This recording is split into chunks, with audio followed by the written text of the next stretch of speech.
ઓમ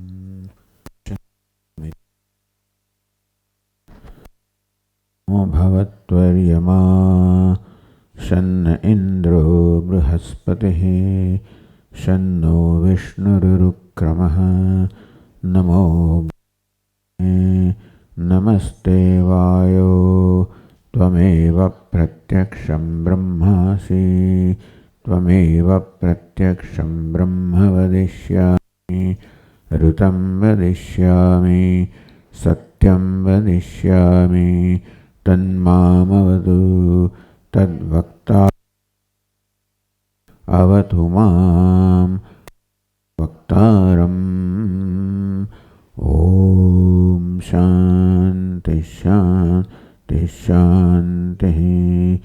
ઓમ સહના ભવતુ સહનૌ ભુનક્તુ સહ વીર્યં કરવાવહૈ તેજસ્વી આવધીતમસ્તુ મા વિદ્વિષાવહૈ. ઓમ શાંતિ શાંતિ શાંતિ. ઓમ પૂર્ણમદઃ પૂર્ણમિદં પૂર્ણાત પૂર્ણમુદચ્યતે પૂર્ણસ્ય પૂર્ણમાદાય પૂર્ણમેવાવશિષ્યતે. ઓમ શાંતિ શાંતિ શાંતિ. શ્રુતિસ્મૃતિપુરાણાનામ આલયં કરુણાલયં નમામિ ભગવત્પાદં શંકરં લોકશંકરં શંકરં શંકરાચાર્યં કેશવં બાદરાયણં સૂત્રભાષ્યકૃતૌ વંદે ભગવन्तौ પુનઃ પુનઃ. ઈશ્વરો ગુરુરાત્મેતિ મૂર્તિભેદવિભાગિને વ્યોમવદ્વ્યાપ્તદેહાય દક્ષિણામૂર્તયે નમઃ.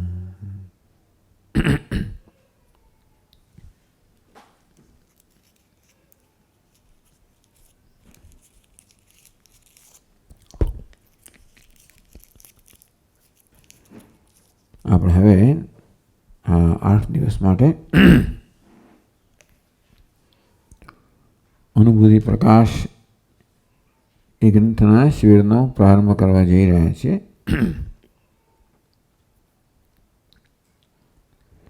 8 શિબિરો થઈ ગઈ છે. અનુભૂતિ પ્રકાશ ગ્રંથ સ્વામી વિદ્યારણ્ય દ્વારા રચિત છે.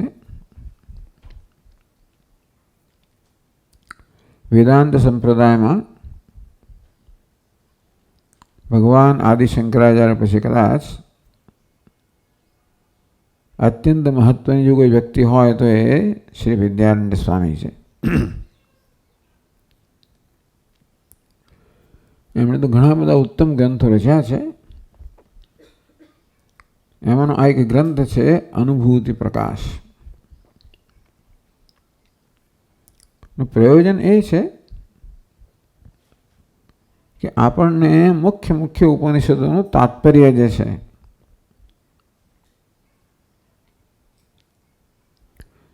એને જે મુખ્ય ઉપદેશ છે એ ઉપદેશ પ્રદાન કરવો. પોતાની જ અનુભૂતિ છે એ ઉપનિષદોના ઉપદેશના જ્ઞાનને કારણે જે અનુભૂતિ છે એનો પ્રકાશ કરવો એ અનુભૂતિ પ્રકાશ ગ્રંથનું પ્રયોજન છે.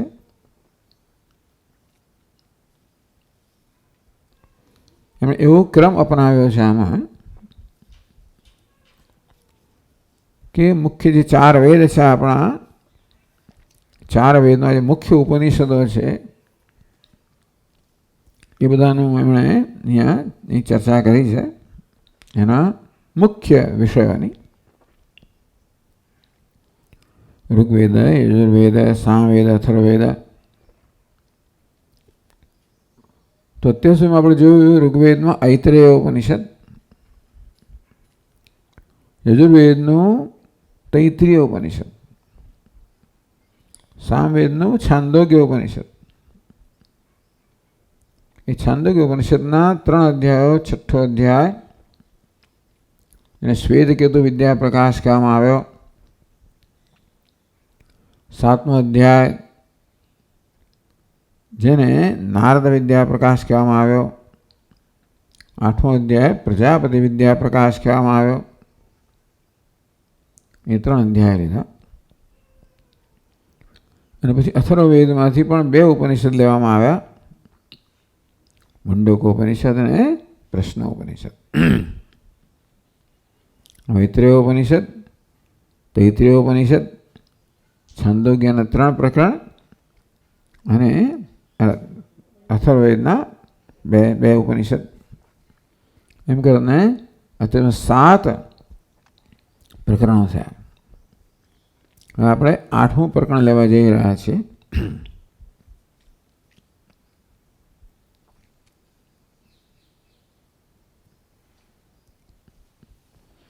તો ગ્રંથકાર પોતે જ હવે આપણને 8મું જે પ્રકરણ, હવે પછીના પ્રકરણો છે.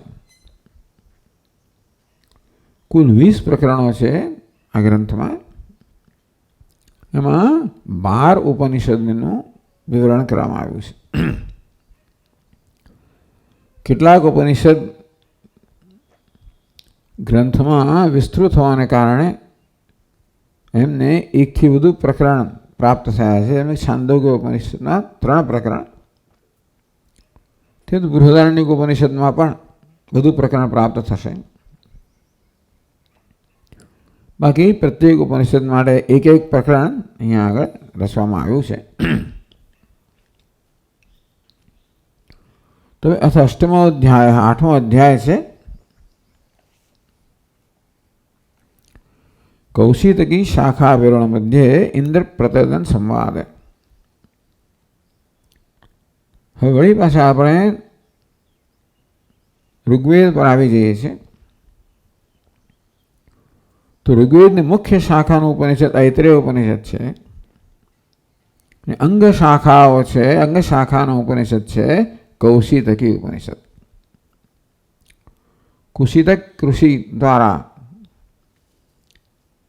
જેનો પ્રચાર પ્રસાર થયો એને કૌશિતકી ઉપનિષદ કહેવામાં આવે છે. આમ તો કૌશિતકી શાખા છે જેમાં ઉપનિષદ રહેલું છે.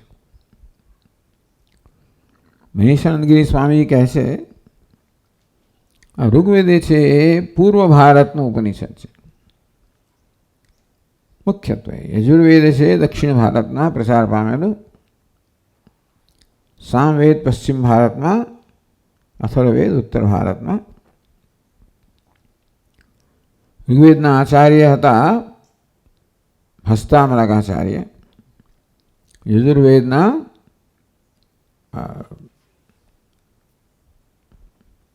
વાર્તિકકાર સુરેશ્વરાચાર્ય, સામવેદના પદ્મપાદાચાર્ય, અથર્વવેદના તોડકાચાર્ય. તો કહે છે કે પૂર્વ ભારતમાં તંત્રનો ખૂબ બધો પ્રચાર થઈ ગયો, પેસાર થઈ ગયો, પ્રસરી ગયા. એટલા માટે વેદોનું અધ્યયન શિથિલ થઈ ગયું. એટલા જ માટે કૌશિતકી ઉપનિષદ છે એનો જે મંત્ર વિભાગ છે, સંહિતા વિભાગ તો પ્રાપ્ત થતો નથી.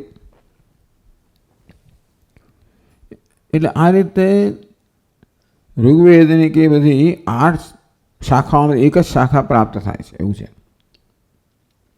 ચાલો જે હોય તે. તો એટલે હવે ગ્રંથકાર શું કરે છે કે મુખ્ય શાખાના ઉપનિષદની ચર્ચા કર્યા પછી તે વેદની અંગ શાખાઓ છે એમાં રહેલા મુખ્ય ઉપનિષદોની ચર્ચા કરે છે. આમ તો પરંપરાગત રીતે 108 ઉપનિષદ કહેવાય છે.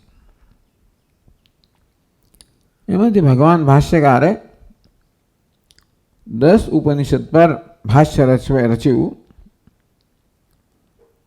માટે 10 ઉપનિષદોને પ્રધાન મુખ્ય ઉપનિષદ કહેવામાં આવે છે. એ 10નો તો અહીંયા સમાવેશ છે જ. ઈશ, કેન, કઠ, પ્રશ્ન, મુંડક. માંડુક્ય નથી, ઈશ પણ નથી અને માંડુક્ય પણ નથી. આ બધા નથી. તૈત્રીય, આઈતરેય, છાંદોગ્ય, બૃહદારણ્યક એ 10માંથી પણ ગ્રંથકાર ઈશાવાસ્ય અને માંડુક્યનો આમાં સમાવેશ નથી કર્યો. એને જ વિશ્વ બીજા ઉપનિષદ આવી ગયા હોય એ રીતે. તદુપરાંત એમણે આ બીજા જે અંગ શાખાઓ છે એવાનો ઉપનિષદ, જેમાં પહેલાં ઋગ્વેદની અંગ શાખા કૌશિતકી શાખાનું જે છે કૌશિતકી ઉપનિષદ, હવે એની ચર્ચાનો પ્રારંભ કરે છે. આપણું 2 અંશ છે, 2 પ્રકરણ છે. એક પ્રકરણ છે ઇન્દ્ર અને પ્રતર્દનના સંવાદના રૂપમાં, અને બીજું છે અજાતશત્રુ અને ગાર્ગ્યના સંવાદના રૂપમાં. તો આ વખતે આપણે જે ઉપનિષદનો અભ્યાસ કરવા જઈ રહ્યા છીએ એ ઇન્દ્ર અને પ્રતર્દન એના સંવાદરૂપ જે કૌશિતકી ઉપનિષદ છે એ ઉપનિષદ છે. તો હવે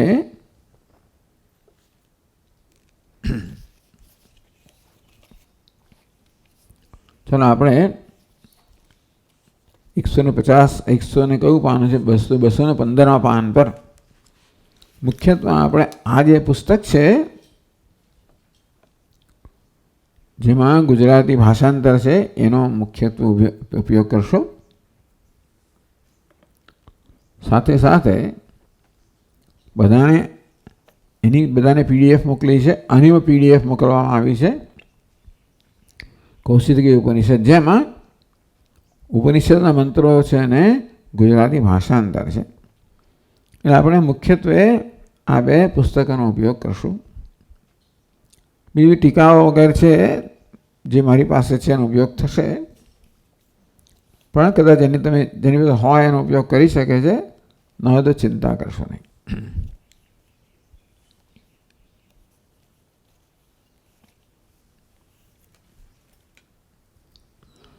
તો હવે અધ્યાય 8મો અથવા 8મો અધ્યાય. ચાલો આપણે પહેલા શ્લોકનો પાઠ કરીએ. ઐતરેયે તૈત્તરીયે છાંદોગ્યે અથર્વણે ચ યત તત્વં ચતુર્વેદ વિદ્યા પ્રકાશે તત્સમીરિતમ. બીજો શ્લોક. અનુભૂતિ પ્રકાશોથ અનુભૂતિ પ્રકાશેથ કૌશિતક્યાદિનામસુ ચતુર્વેદાંગ શાખાસુ યત્તત્વં તદુદીર્યતે.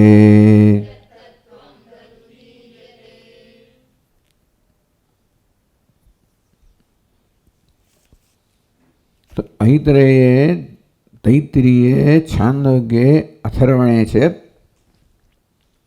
આપણે કહી જ ગયા તો અત્યાર સુધી જે પ્રકરણો થઈ ગયા છે 7 અધ્યાય થઈ ગયા છે એનો આપણને સંક્ષેપમાં ઉલ્લેખ કરે છે. જે અધ્યાય અતીત વક્ષ્યમાણા અધ્યાયનામ, ટૂંકમાં જે અધ્યાયો થઈ ગયા, અધ્યાયો થવાના છે, એમાં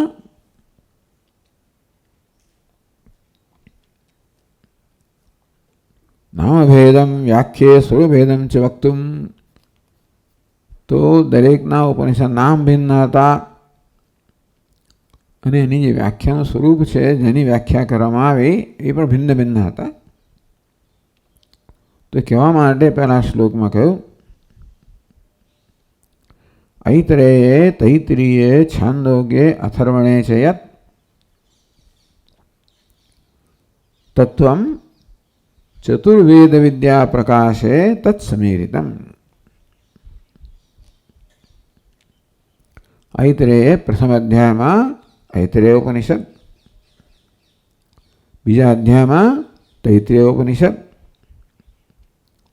तीजा चौथा पांचवा अध्याय में छांदोग्य उपनिषद, અને છઠ્ઠા સાતમા અધ્યાયમાં મુંડક અને પ્રશ્નોપનિષદ અથર્વવેદનું.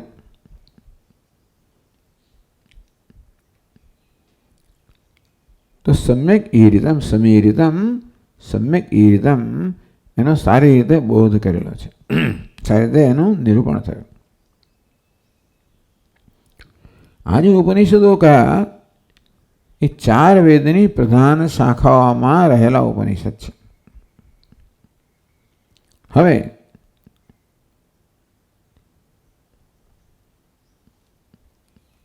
બીજા શ્લોકમાં કહ્યું અનુભૂતિ પ્રકાશેત કૌશિતક્યાદિનામસુ ચતુર્વેદાંગ શાખાસુ યત તત્વમ તદુદીર્યતે. ચતુર્વેદ અંગ શાખાસુ,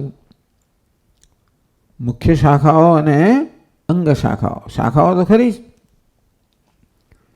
વેદનું જે આખું મોટું જે થળ હોય એની શાખાઓ, તો મુખ્ય શાખાઓ અને શાખાની શાખા અંગ શાખાઓ એમ કહેવાય.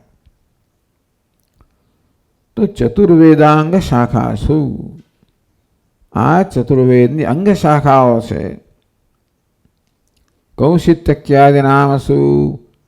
કૌશિતકી વગેરે નામ ધરાવનારી કૌશિતકી શાખા છે, જેમાં કૌશિતકી ઉપનિષદ છે. એમાં અનુભૂતિ પ્રકાશ નામનો આ ગ્રંથ છે.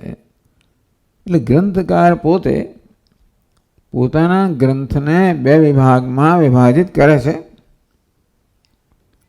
અત્યાર સુધીના જે 7 અધ્યાયો થયા એને ચતુર્વેદ વિદ્યા પ્રકાશ એવું નામ આપ્યું છે. ચતુર્વેદ 4 વેદમાં જે વિદ્યા છે એનો પ્રકાશ કરનારા આ 7 અધ્યાયોને ચતુર્વેદ વિદ્યા પ્રકાશ કહેવાય. અને બાકીના જે અધ્યાયો છે 13 અધ્યાયો, કુલ 20 અધ્યાય છે, એમાં પણ ઉપનિષદો જ છે અને 4 વેદના જ છે. છતાં કારણ કે એ ચતુર્વેદની અંગ શાખાનો ઉપનિષદ છે માટે એને અનુભૂતિ પ્રકાશ, આપણે આખા ગ્રંથને અનુભૂતિ પ્રકાશ કહીએ છીએ અને સામાન્ય પ્રકારે જાણીતું પણ છે. પણ ગ્રંથકારના પોતાના કહેવા પ્રમાણે પહેલા 7 અધ્યાયનો પહેલો વિભાગ છે એને ચતુર્વેદ વિદ્યા પ્રકાશ, 4 વેદમાં જે ઉપનિષદ છે એનો પ્રકાશ કરવામાં આવ્યો. પછીના અધ્યાયોને અનુભૂતિ પ્રકાશ એવું નામ આપવામાં આવ્યું આપણી જાણ માટે.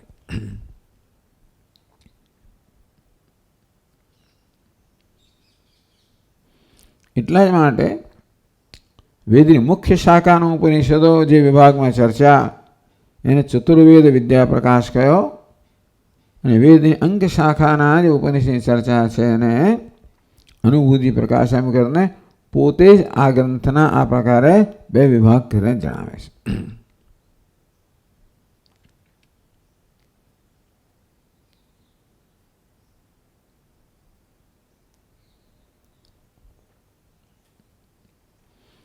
કોઈ કેમ માને છે કે આ ગ્રંથના અનુભૂતિ પ્રકાશ જ છે ને ચતુર્વેદ વિદ્યા પ્રકાશ એનું વિશેષણ છે.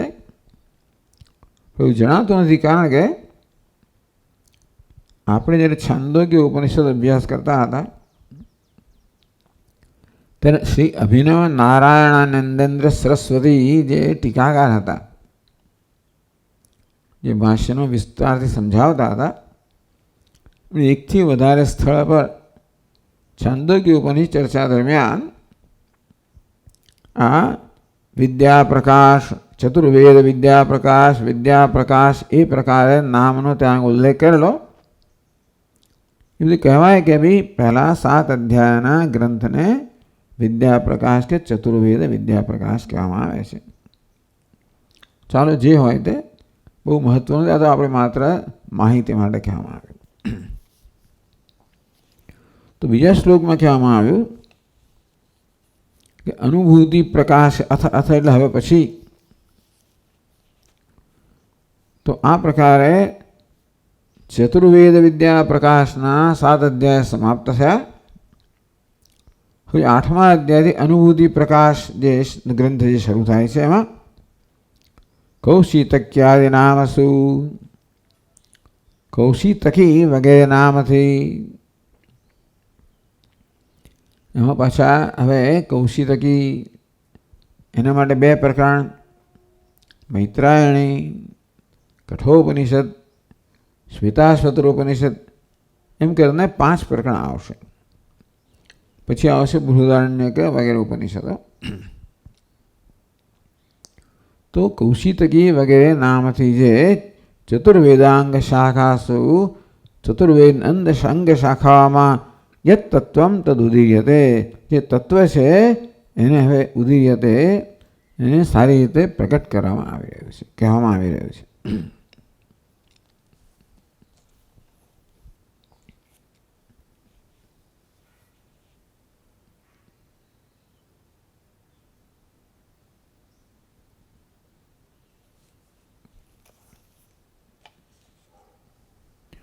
તો હવે આપણે ઋગ્વેદની આ શાખાનો અભ્યાસ કરવાનો પ્રારંભ કરીએ. પહેલાં ઋગ્વેદ અંતર્ગત જે શાંતિ મંત્ર છે એનો આપણે પાઠ કરીને સંક્ષિપ્ત ચર્ચા કરશું. તો આ જે પુસ્તક આપણને આપવામાં આવ્યું છે એના પ્રારંભમાં એવું છે કૌશિકી ઉપનિષદના પણ 4 અધ્યાય છે. એમાંના પહેલા 2 અધ્યાય જે છે એને એ ઉપાસના રૂપમાં છે, માટે એની ચર્ચા નથી. તો વિદ્યારણ્ય સ્વામીની આ એક વિશેષતા આ ગ્રંથમાં રહેલી છે કે ઉપનિષદમાં પણ જે બ્રહ્મ વિદ્યા અંશ છે એની ચર્ચા કરે છે. એ સિવાયના ઉપનિષદોમાં ઘણીવાર ઉપાસનાની પણ ચર્ચા આવતી હોય છે. મુખ્યત્વે એમણે એ અંશની ઉપેક્ષા કરી છે અને આપણને માત્ર બ્રહ્મ વિદ્યા અંશ જે છે એનો અહીંયા વિચાર પ્રસ્તુત કર્યો છે. એટલે કૌશિકી ઉપનિષદના ભલે 4 અધ્યાય હોય, પણ પહેલા 2 અધ્યાય છે એ ઉપાસના રૂપમાં છે, માટે એની ચર્ચા નથી. ત્રીજો અધ્યાય જે છે તો ત્રીજા અધ્યાયમાં ઇન્દ્ર અને પ્રતદન વચ્ચે જે સંવાદ છે એ હવે અહીંયા લેવામાં આવે છે. તો એ સંવાદનો પ્રારંભ કરીએ પહેલાં આપણે આ શાંતિ મંત્રનો ઉચ્ચાર કરીને એની સંક્ષેપમાં ચર્ચા કરશું.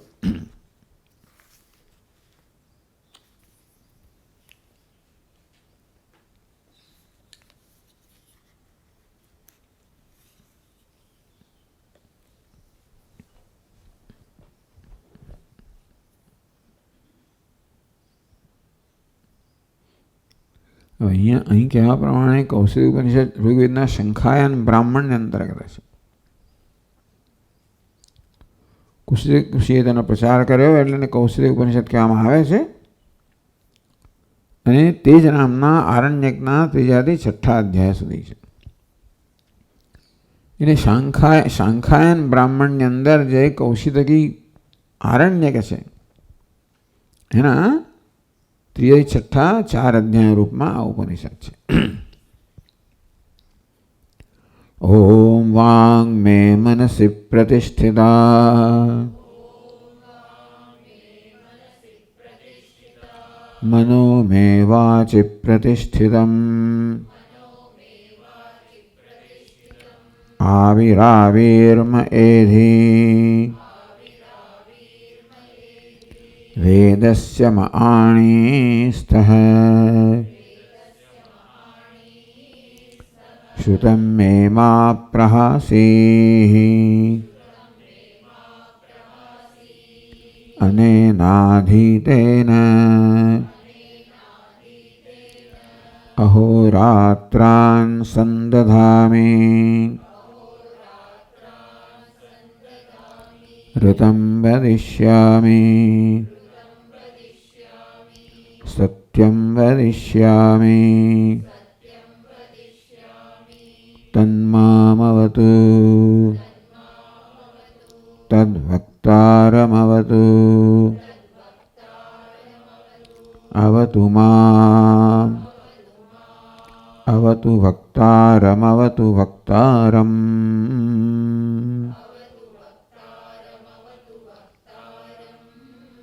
ઓમ શાંતિ શાંતિ શાંતિ.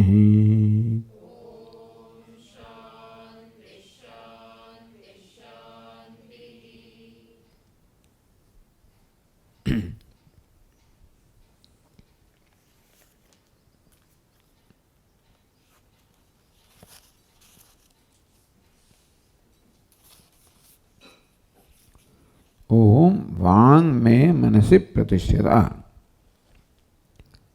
वाक में मनसि प्रतिष्ठिता. मे वाक मनसि प्रतिष्ठिता. मे वाक मम वाक मारी वाणी जे छे मनसि प्रतिष्ठिता ए मनमा प्रतिष्ठित थाव. मारी वाग इंद्रिय के वाणी मनमा स्थित हो मनमा प्रतिष्ठित थाव. तो वाग इंद्रिय शू करे छे? वाणी એટલે वाग इंद्रिय शू करे छे? तथोक्त तत्व अविद्या प्रतिपादक ग्रंथ पाठे प्रवृत्तम वाग इंद्रियम.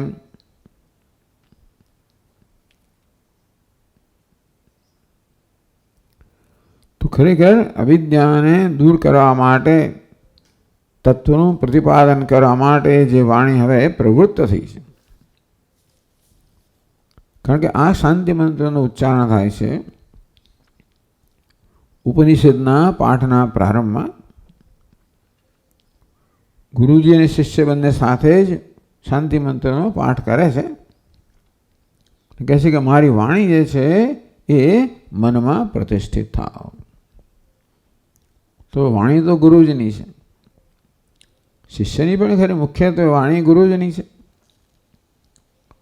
તે તત્વવિદ્યાનું પ્રતિપાદન કરવા હવે પ્રારંભ થઈ રહ્યો છે. અને ગ્રંથના પાઠમાં પ્રવૃત્ત છે એ મારી વાણી સર્વદા મનસી અંતઃકરણે પ્રતિષ્ઠિતા.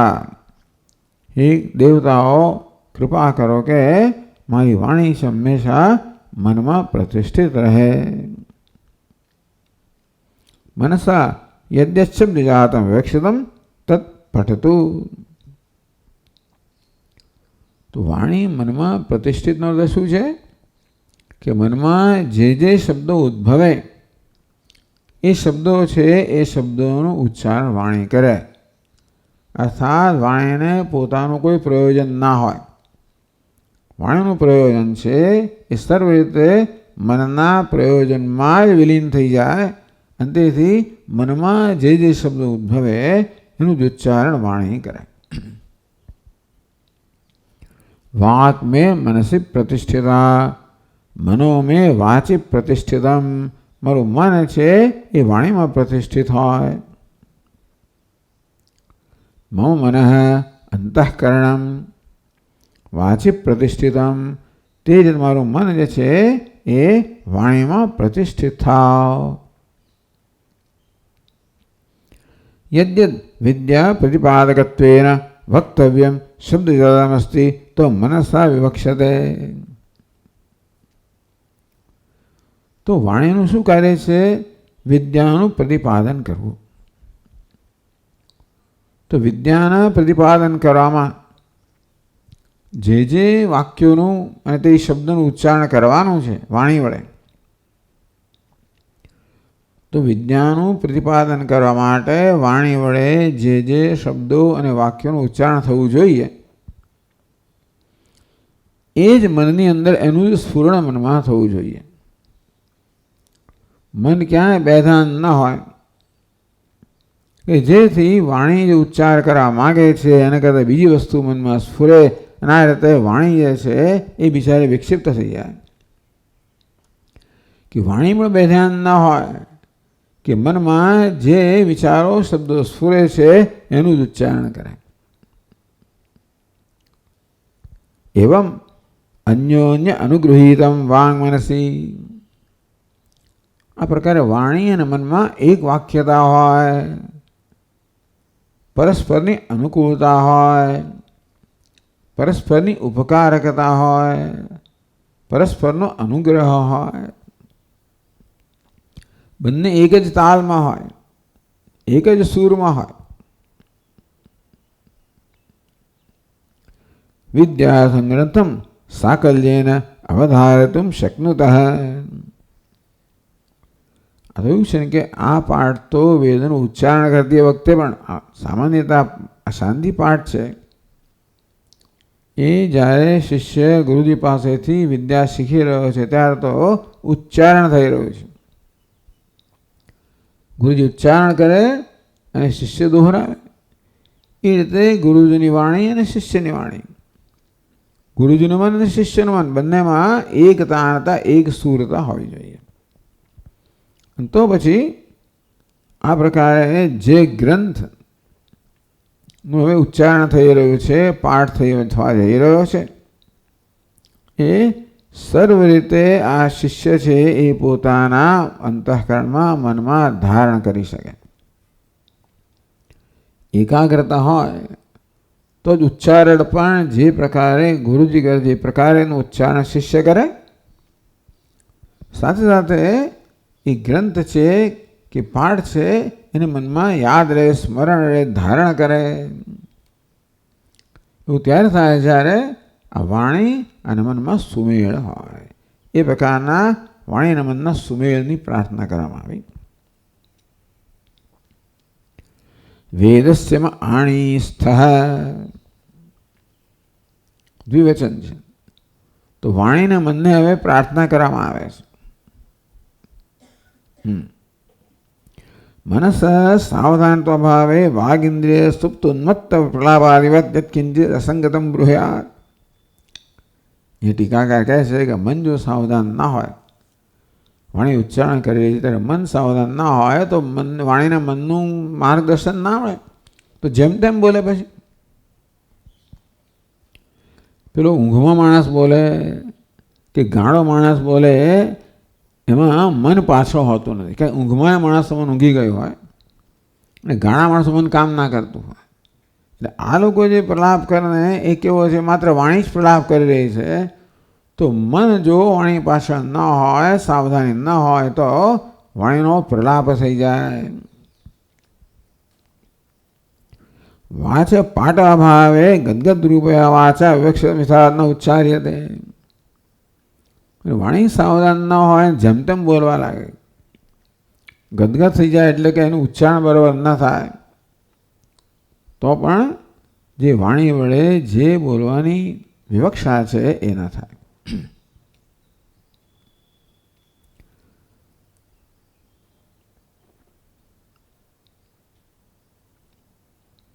વેદસ્યમાં આણીસ્થ.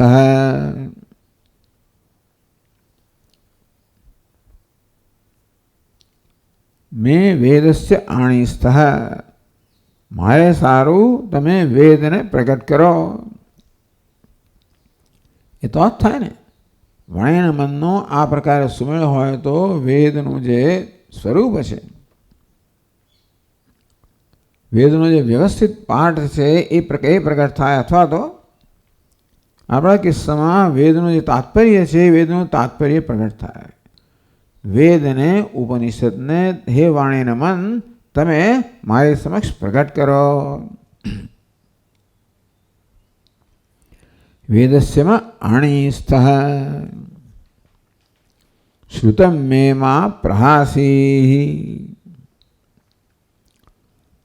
મારું શ્રવણ કરેલું મેં શ્રુતમ, મેં જે શ્રવણ કર્યું હોય, મા પ્રહાસી એ મને છોડીને ના જાય, મારો પરિત્યાગ ન કરે.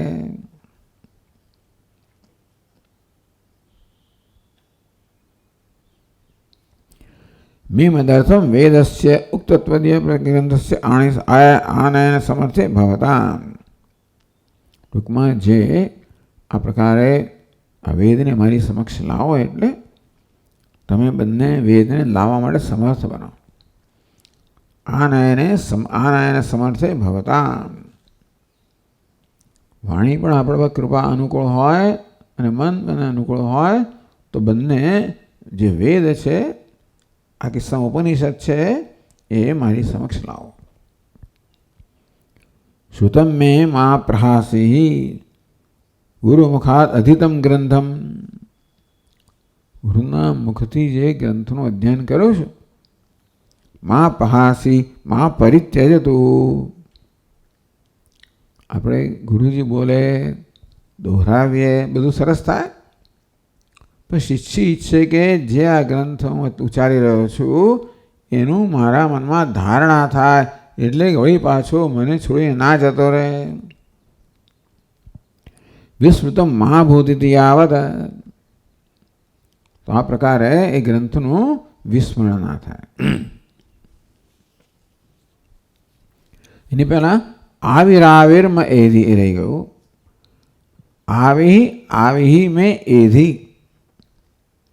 આવી શબ્દ છે ને 2 વાર વપરાયો. આવી શબ્દ એના આવીશ એટલે પ્રકાશ. તો આવી સ્વપ્રકાશમ બ્રહ્મ ચૈતન્ય ઉચ્યતે. આવી શબ્દ એના સ્વપ્રકાશમ આવિર્ભાવ કરવો, આવિષ્કાર કરવો, પ્રકાશિત કરવો. એટલે આવિષ છે અવ્યય છે. અવ્યયના આ પ્રકારે ભૂ, ક્રૂ વગેરે ધાતુઓ સાથે ઉપયોગ થતો હોય છે. ભૂ માટે આવિર્ભાવ, ક્રૂ સાથે આવિષ્કૃત કે આવિષ્કાર. એ આવિષ શબ્દનો અર્થ પ્રકાશ થાય છે. આવિર્ભાવ કરવો એટલે પ્રકાશિત કરવું, આવિષ્કાર કરવો, પ્રકાશિત કરવું. તો પ્રકાશ એટલે શું? સ્વપ્રકાશમ બ્રહ્મ ચૈતન્ય ઉચ્યતે. સ્વપ્રકાશ બ્રહ્મ ચૈતન્ય એ આવિષ શબ્દથી કહેવામાં આવે છે. આવી એક આવી પહેલું આવી છે ને, એ આવિષને આપણે સંબોધન કરીએ છીએ. હે આવી. આવિર આવિર્મયથી આવિર એધી. ચાલો, આપણી પાછું ઈ ધાતુ છે. આવિષ્કાર કરો, આવિર્ભાવ કરો, આવિર એધી.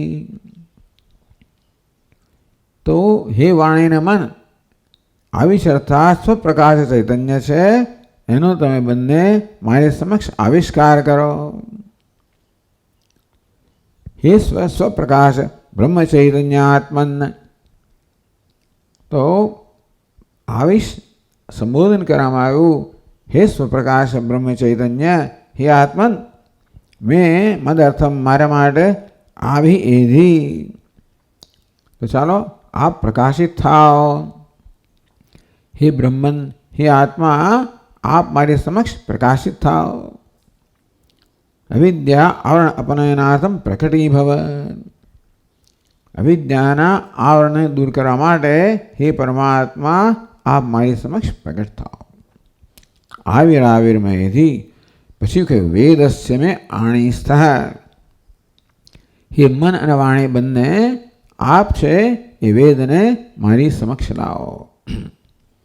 એટલે કે મારે સારું વેદને લાવો. શ્રુતમ મેં માં પ્રહાસી. મારું શ્રવણ કરેલું છે એ મને છોડીને ન જાય.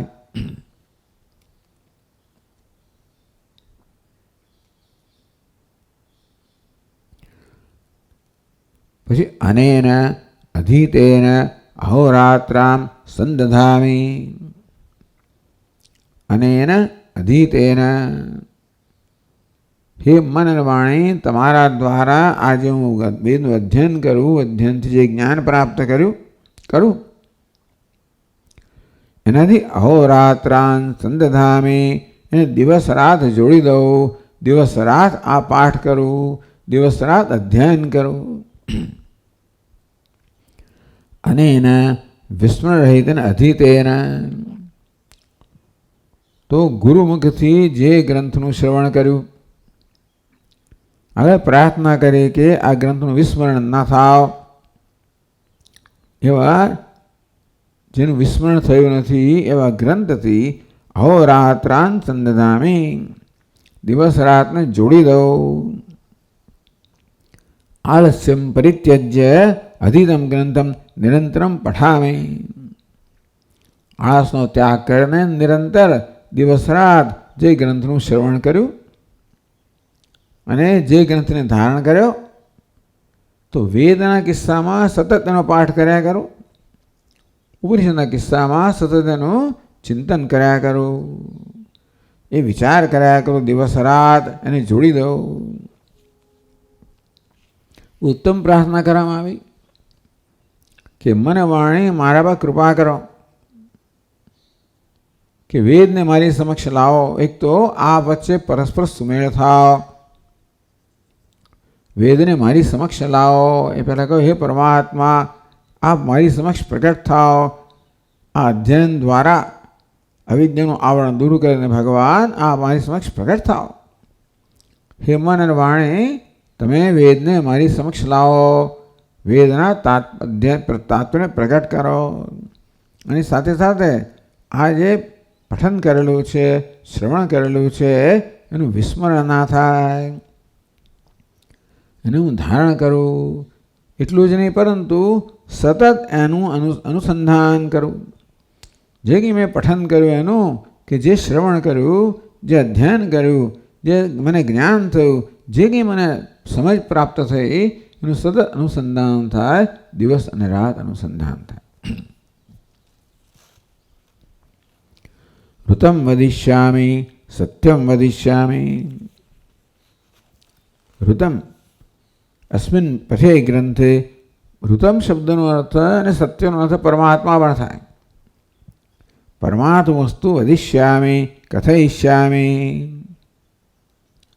તો આ પ્રકારે ગ્રંથનું અધ્યયન કર્યું, એમાં વિષય છે પરમાત્મા, જેને ઋતમ કહેવામાં આવે. ઋતમ પરમાર્થભૂતમ વસ્તુ. તો જે ગ્રંથનું પઠન કરવામાં આવ્યું, જે ગ્રંથનું શ્રવણ કરવામાં આવ્યું, એ પરમાત્માભૂત વસ્તુ છે, પરમાત્મા સ્વરૂપ વસ્તુ છે. વદિષ્યામી એનું જો વદન કરું, કથન કરું, વિપરીતાર્થ વદનમ કદાચ મા ભૂત, તો મારા વડે સતત આ પરમાત્માનું જ કથન થાય, એ સિવાય કશાનું કથન ના થાય. ઋતમ વદિષ્યામિ સત્યમ વદિષ્યામિ. ઋતમ ને સત્યમનો અર્થ એ સમાન થાય છતાં ઋતમ એટલે માનસમ સત્યમ, મનમાં જે છે સત્ય, એને ઋતમ કહેવામાં આવે. હવે આપણે મન અને વાણીનું સુમેળ ચાહીએ, ઐક્ય ચાહીએ છીએ ને, એટલે મનમાં જે હોય એ જ વાણીમાં પ્રગટ થાય. તો વાણીમાં અને વ્યવહારમાં પ્રગટ થતા ઋતમને સત્ય કહેવામાં આવે છે. તો ઋતમ અને સત્યમ શબ્દનો અર્થ જુદા ન થાય, બંનેનો એક જ વાક્યમાં પ્રયોગ થાય ત્યારે આપણે અર્થ જુદો કરવો પડે. કે મનમાં જે જ્ઞાન છે, શાસ્ત્રને અનુરૂપ જે જ્ઞાન મનમાં છે, એને ઋતમ કહેવાય. અને એ જ મનમાં જે જ્ઞાન છે એનું જ વાણી અને વ્યવહાર દ્વારા પ્રાગટ્ય થાય, એને સત્ય કહેવામાં આવે.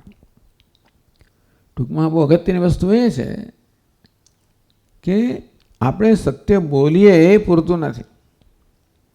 સત્ય કોને કહેવાય? બોલવું એટલે આપણે જે જાણીએ છીએ એ પ્રકારનો જ અર્થ અન્યને પહોંચે એ પ્રકારની એના ઈરાદાથી બોલવું નામ સત્ય વચન. એ તો બહુ ઉત્તમ વસ્તુ છે, તો પર્યાપ્ત નથી. હું જે બોલું છું એ પણ ઋતમ અર્થાત શાસ્ત્રમાં જે પ્રતિપાદન થયું છે એને અનુરૂપ હોય. અર્થાત કશું બોલતા પહેલાં શાસ્ત્રમાં અથવા પ્રમાણભૂત, ટૂંકમાં જે વિશ્વસનીય છે, કે કોઈ ગ્રંથ હોય, કોઈ આપ્ત વાક્ય હોય, કોઈ વિશ્વસનીય વિદ્વાનનું વાક્ય હોય, જેને આપણે પ્રમાણ કહીએ, એ પ્રમાણ જે છે એ પહેલાં મારે જાણવું જોઈએ કે પ્રમાણભૂત વસ્તુ શું છે. બધી ફેક ન્યૂઝ વાત કરવામાં આવે છે ને, એવું બધા એ ખોટા બધા સમાચારો નહીં, ખોટું નહીં, જેનો અત્યારે બહુ મહાન પ્રચાર થાય છે. પણ આપણી વાણી એ જ ઉચ્ચારે જે ઋતમ હોય એટલે કે મારી સમજ પ્રમાણે હોય, એ સમજ પણ પ્રમાણભૂત સમજ હોવી જોઈએ. શાસ્ત્ર પ્રમાણ હોય કે જે કોઈ આપ્ત વાક્ય પ્રમાણ હોય, કે જે વસ્તુ વાસ્તવિક હોય એ પ્રકારે મારી સમજ હોવી જોઈએ, એ પ્રકારે મારું વચન હોવું જોઈએ, એ પ્રકારે વર્તન હોવું જોઈએ. અહીં પ્રાર્થના કરવામાં આવી. સત્યમ વ્યાવહારિકમ યથાભૂતમર્થમ વદિષ્યામિ.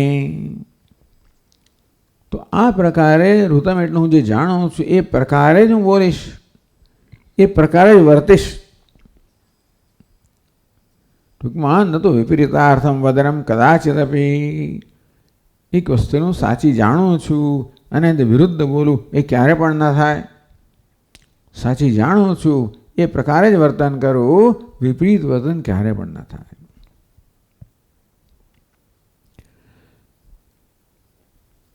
અથવા એવું પણ થાય યદ્વા ઋતમ માનસિકમ સત્યમ વાચિકમ મનસા વસ્તુ તત્વમ વિચાર્ય વાચામ વદિષ્યામિ. અથવા એવું પણ કહી શકાય કે બોલતા પહેલા વસ્તુ તત્વનો મનમાં મારે જે જાણે છે એ પ્રકારે વિચાર કરીને પછી બોલીશ. એમને નહીં બોલી જાઉં.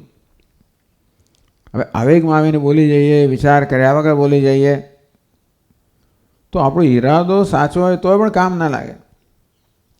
સાચું બોલવાનો ઈરાદો હોય ને એ તો હોવો જ જોઈએ. અને તોય પણ જો આપણે વિચાર કર્યા વગર બોલી શકીએ છીએ કે આપણા વચન કે આપણા વાક્ય છે એ સત્યને અનુરૂપ ના હોય, એટલે કહે છે કે ઋતમ વદિષ્યામિ, પહેલાં મનમાં વિચારીશ, સત્યમ વદિષ્યામિ, અને પછી એ પ્રકારે હું બોલીશ. તન્મામ અવતુ તત્ બ્રહ્મતત્વ મામ શિષ્યમ અવતુ સમ્યક બોધેન પાલયતુ. તત્ મામ અવતુ, તત્ એટલે તે, એટલે પરમાત્મા કે પરમ બ્રહ્મ. મામ અવતુ, શિષ્યનું પાલન કરો. કેવી રીતે? સમ્યક બોધેન અવતુ પાલયતુ. સહનૌ અવતુ સહનૌ ભુનક્તુ. અવતુ એટલે રક્ષણ કરો, ભુનક્તુ પાલન કરો. ત્યાં ભગવાન શંકર વિદ્યાનું પ્રકાશન કરો. પાલન કરવું એટલે વિદ્યાનું ફળ પ્રાપ્ત થાવ. અહીં પણ તત એટલે એ બ્રહ્મ છે, પરમાત્મા છે, એ મને શિષ્યનું રક્ષણ કરો, એટલે કે મારામાં યથાર્થ બોધ ઉત્પન્ન કરીને એ પ્રકારે મારું રક્ષણ કરો, પાલન કરો. તદ વક્તારમ અવતુ તદ મામ અવતુ તદ વક્તારમ અવતુ. એ જ બ્રહ્મ તત્વ પરમાત્મા વક્તારમ આચાર્યમ અવતુ, એ આચાર્યની પણ રક્ષા કરો. કેવી રીતે? બોધકત્વ સામર્થ્ય પ્રદાનેન પાલયતુ. આચાર્યમાં તત્વના બોધ કરવાનું સામર્થ્ય પ્રદાન કરીને, એટલે આચાર્ય માટે પ્રાર્થના કરવામાં આવી કે આચાર્યનું મન અને વાણીમાં પણ સુમેળ હોવો જોઈએ, અને બોધનો ઉપદેશ કરતી વખતે એ જ સ્ફુરણ થવું જોઈએ જે શાસ્ત્રને અનુરૂપ છે, તત્વને અનુરૂપ છે. એ પ્રકારે હે ભગવાન આપ આચાર્યની પણ રક્ષા કરો. બોધકત્વ સામર્થ્ય પ્રદાનેન, આ તત્વનું બોધ કરવાનું સામર્થ્ય પ્રદાન કરવા દ્વારા આપ આચાર્ય છે એની પણ રક્ષા કરો, એ સામર્થ્ય પ્રદાન કરો.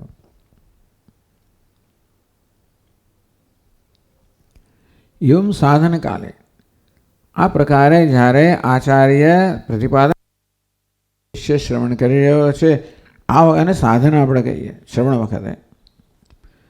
શિષ્યાચાર્યો શ્રોતૃ વક્તૃત્વ શક્તિ પ્રદાન વિષયામ પ્રાર્થના મુક્તવા, કે શિષ્યને શ્રવણ કરવાની શક્તિ પ્રદાન થાય, આચાર્યને વક્તવ્ય શક્તિ પ્રદાન થાય, એ પ્રાર્થના કરવામાં આવી. ક્યારે? આ શ્રવણ વક્તવ્ય શ્રવણ થઈ રહ્યું છે ત્યારે. ફલકાલે એના પરિણામ રૂપે શું થવું જોઈએ? હમણાં ફરી પ્રાર્થના છે કે ભાઈ એની ફળ સિદ્ધિ થવી જોઈએ. આચાર્ય પ્રતિપાદન કર્યું, શિષ્ય શ્રવણ કર્યું, તો પ્રતિપાદન વ્યવસ્થિત થાય, શ્રવણ વ્યવસ્થિત થાય, એ પ્રાર્થના તો કરી, પણ હવે એમનું ફળ મળવું જોઈએ. અવતુ મામ અવતુ વક્તારમ. તો શિષ્ય કહે છે કે ભગવાન મારું રક્ષણ કરો. શિષ્યસ્ય અવિદ્યા તત્કાર્ય નિવૃત્તિ ફલમ.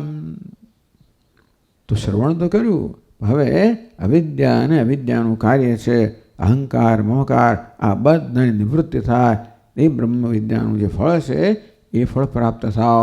એ ફળ પ્રદાન કરીને પહેલાં મને યથાર્થ એટલે અર્થ પ્રદાન કરીને રક્ષણ કરો. હવે જ્ઞાન પ્રદાન કરીને રક્ષણ કરો. હવે એનું ફળ પ્રદાન કરીને રક્ષણ કરો. આચાર્ય શું? તો આચાર્યને શું ફળ મળે? શિષ્ય તો જ્ઞાન પ્રાપ્તિના ફળની પ્રાર્થના કરે છે. આચાર્ય સતુ તાદૃશ્ય શિષ્ય દર્શનેન. આચાર્ય આ પ્રકારે શિષ્યના દર્શન કરે કે ઓહો એનું અજ્ઞાન નિવૃત્ત થઈ ગયું. વિદ્યા સંપ્રદાય પ્રવૃત્તિ પ્રયુક્ત પરિતોષ ફલમ. કે ચાલો ભાઈ મારો પ્રયત્ન સફળ થયો. શું પ્રયત્ન? વિદ્યા સંપ્રદાય પ્રવૃત્તિ. આચાર્ય છે એ શિષ્યને બીજાનું સંપ્રદાન સારી રીતે પ્રદાન કરવા પ્રવૃત્ત થયા. અને જોયું છે કે એ સંપ્રદાન છે એ બરાબર પૂર્ણ થયું. તો કે શિષ્યને જ્ઞાન થયું એ જોઈ શકાય છે. તેથી જે પ્રકારનો સંતોષ જન્મે તો શિષ્યને સંતોષ જન્મે જ્ઞાન પ્રાપ્ત ફળ દ્વારા. આચાર્યને સંતોષ જન્મે કે પોતાનું શિક્ષણ છે, વક્તવ્ય છે, ઉપદેશ છે એ ફળીભૂત થયો. અને શિષ્યને જે પ્રાપ્ત થવું જોઈએ એ પ્રાપ્ત થયું. એટલે સંપ્રદાન બરાબર થયું.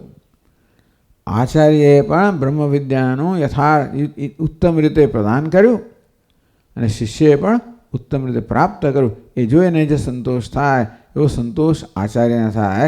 એ રીતે એમનું રક્ષણ થાય. એટલે બે વાર એટલે વિદ્યાની ઉત્પત્તિ પહેલાં અને વિદ્યાની ઉત્પત્તિ પછી. તો એને વિદ્યા ઉત્પત્તિ પહેલાં ટૂંક પહેલાં વિદ્યાની ઉત્પત્તિ પહેલાં જે પ્રતિબંધકો હોય આવતું વક્તારમ પહેલાં કહેવામાં આવ્યું. વિદ્યાની ઉત્પત્તિમાં જે પ્રતિબંધ હોય એ દૂર થવાની પ્રાર્થના થઈ. પછી આવતું વક્તારમ એ જે કહેવામાં આવ્યું કે વિદ્યાની ઉત્પત્તિ થયા પછી પણ અવરોધો હોઈ શકે. તો શું અવરોધો હોય? દેહાત બુદ્ધિ હોય, સંશય બુદ્ધિ હોય, અસંભાવના હોય, વિપરીત ભાવના હોય. ચલો શ્રવણથી તો અસંભાવના તો દૂર થઈ. અસંભાવના, સંશય ભાવના, વિપરીત ભાવના આ ત્રણ પ્રકારના અવરોધ કહેવામાં આવ્યા. કે ભાઈ બ્રહ્મ આવું હોઈ ના શકે, હું બ્રહ્મ હોઈ ના શકું. તો શ્રવણથી મારામાં આ દ્રઢ નિશ્ચય જન્મે કે હું બ્રહ્મ છું. અસંભાવના દૂર થઈ. પછી સંશય ભાવના જન્મે કે મારો અનુભવ કદાચ જુદું કહે છે, બીજા બધા તત્વચિંતકો જુદું કહે છે, એમ કરીને હું જે જાણું છું એમાં સંશય જન્મે. એ સંશય ભાવના મને નથી દૂર થાય. વિપરીત ભાવના દેહાત બુદ્ધિને વિપરીત ભાવના કહેવાય. એ નિધિધ્યાસનથી દૂર થાય. એટલે આ શ્રવણ પહેલાં શ્રવણ દરમિયાન જે પ્રતિબંધકો આવે અસંભાવના એ દૂર કરવાની પ્રાર્થના થઈ. શ્રવણ પછીના જે પ્રતિબંધકો આવે સંશય ભાવના, વિપરીત ભાવના એ દૂર કરવાની પ્રતિજ્ઞા પ્રાર્થના થાય છે કે ભાઈ એ બધા પ્રતિબંધકો દૂર કરો. હવે તો વક્તારમ બે વાર કહેવામાં આવ્યું. એ માત્ર આ પ્રાર્થનાને સમાપ્ત કરવા માટે અને પોતાનો આદર દર્શાવવા માટે. ઓમ શાંતિ શાંતિ શાંતિ એ શબ્દનું ત્રણ ઉચ્ચારણ જાણીએ છીએ કે આપણા મનની શાંતિ બહુ મહત્ત્વની છે. એટલે શાંતિ પાઠ કહેવામાં આવ્યો. જેથી મન શાંત થાય. આચાર્યનું મન શાંત હોય તો એ યથાર્થ પ્રતિપાદન કરી શકે અને શિષ્યનું મન શાંત હોય તો યથાર્થ ગ્રહણ કરી શકે. એટલે હમણાં પ્રાર્થના કરવામાં આવી કે શાંતિના ત્રણ પ્રકારના અવરોધો: આધ્યાત્મિક, આદિભૌતિક, આદિદૈવિક. આધ્યાત્મિક અર્થાત પોતાના વ્યક્તિત્વમાંથી જ ઉત્પન્ન થનારા અવરોધો કે પ્રતિબંધકો. શરીર સ્વસ્થ ના હોય તો ઘણીવાર પ્રતિબંધ ઉત્પન્ન કરે, વિઘ્નો ઉત્પન્ન કરે. મન સ્વસ્થ ના હોય તો પણ અનેક પ્રકારની અડચણો ઊભી કરે. અને તેથી આધ્યાત્મિક શરીરમાંથી મનમાંથી કોઈ પ્રકારના અવરોધો ન થાવ આ શ્રવણ દરમિયાન. આદિભૌતિક, આ પંચમહાભૂતનું બનેલું જગત છે એ કોઈ રીતે મારી શાંતિમાં ખલેલ ના પહોંચાડે. આપણે તો એ પણ કહેવું પડે કે ભાઈ આ સાઉન્ડ સિસ્ટમ બરાબર ચાલો. ત્યાંથી માંડીને ખલેલ શરૂ થાય. કૂતરાને ભસવાથી માંડીને અનેક પ્રકારની ખલેલો હોય. તો ટૂંકમાં આ પ્રકાર આદિભૌતિક જે જગત છે એ ખલેલ ના પહોંચાડે. શાંતિ આતિદૈવિક, બહુ ઠંડી ને બહુ ગરમી ને અસ્વસ્થતા થઈ જતી હોય છે બધી, વરસાદ આવાય ના આવાય, તો આ પ્રકારના અવરોધ આતિદૈવિક છે એ પણ ના થાવ, કે ગ્રહો અમને પ્રતિકૂળ ના થાવ વગેરે. આમ ઓમ શાંતિ શાંતિ શાંતિ. આ શાંતિ શબ્દ ઉચ્ચારણ શાંતિમાં જે 3 પ્રકારના અવરોધ છે એ ન જન્મે એ માટેની પ્રાર્થના છે. આ પ્રકારે આ ઋગ્વેદનો જે શાંતિ મંત્ર છે એની ચર્ચા થઈ. હવે પછીના ક્લાસથી આપણે ગ્રંથની ચર્ચા આગળ લઈશું. ઓમ પૂર્ણમદ પૂર્ણમિદમ પૂર્ણાત પૂર્ણમુદચ્યતે પૂર્ણસ્ય પૂર્ણમાદાય પૂર્ણમેવાવશિષ્યતે. ઓમ શાંતિ શાંતિ શાંતિ. શંકરં શંકરાચાર્યં કેશવં બાદરાયણં સૂત્રભાષ્યકૃતૌ વંદે ભગવन्तौ પુનઃ પુનઃ. ઈશ્વરો ગુરુરાત્મેતિ મૂર્તિભેદવિભાગિને વ્યોમવદ્વ્યાપ્તદેહાય દક્ષિણામૂર્તયે નમઃ. ઓમ શાંતિ શાંતિ શાંતિ. હરિ ઓમ.